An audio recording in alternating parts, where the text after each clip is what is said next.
Sometimes it's easy to gravitate towards a negative list, but today we're going to go positive. We're going to talk about things that make gamers proud. That's right. And we're going to kick things off with supporting small developers. Now, there's plenty of things in our hobby of gaming that make us proud to be gamers, and one of those is supporting the little guy. Not every company in the industry is going to be an Activision or an EA, and there's a lot of companies out there trying to make it in this hyper-competitive field. It can be pretty awesome to support their craft, especially if it's better than the competition. If you're a fan of games from a smaller developer, don't be afraid to tell your friends about it or even buy the game again if you really want to support them. Who cares if it's not popular? Good games have every right to succeed, just like a lot of the garbage AAA games that come out nowadays.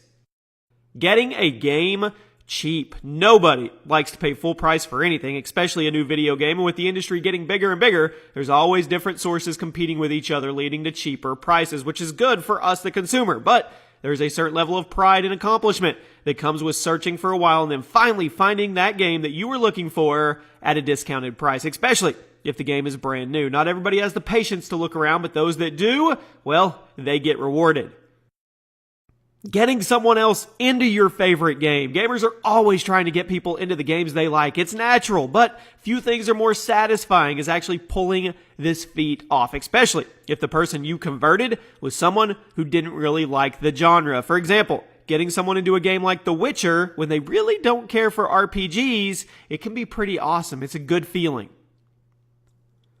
Winning your first Battle Royale game. Now, BR games have been blowing up for the last few years, and they're not showing any signs of slowing down anytime soon. Part of the big draw of a BR game is the insane satisfaction that comes with finally winning. Unlike other multiplayer games, there can be only one winner in a BR game, and you have to go through a ton of other players to get there, and you only have one chance to get the job done. Winning a BR game is extremely satisfying, and that is a huge reason why the genre blew up so quickly.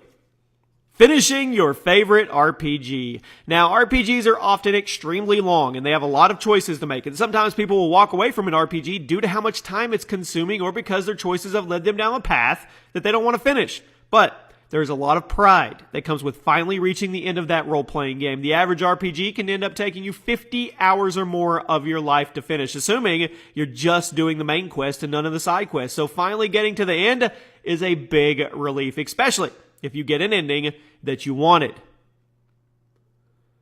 Being top of your team. Most multiplayer games are team-based and have a way for you to take a look at who's on the top. It's pretty awesome. Play your heart out, and then when the game ends, take a look at that scoreboard and see all your teammates are below you. Leading your team to a victory is a pretty great feeling, but there's something that's even better.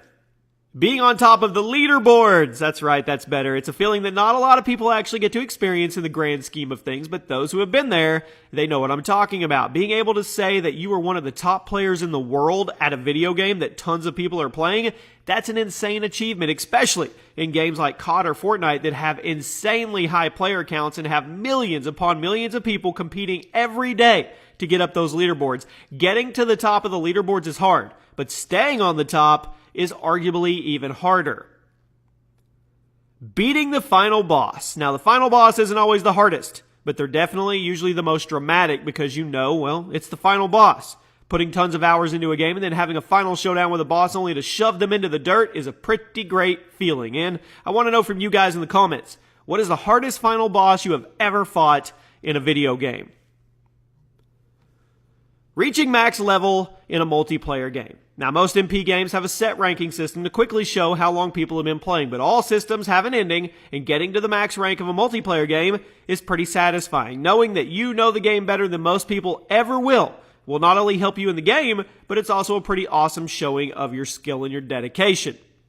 And finally, at number 1 today, getting someone into gaming. Now, I mentioned before that it's pretty awesome to get someone into your favorite game, but it's even more awesome to get them into gaming as a whole. Some people just don't know where to start with video games, and that acts as a big factor as to why they never jump in.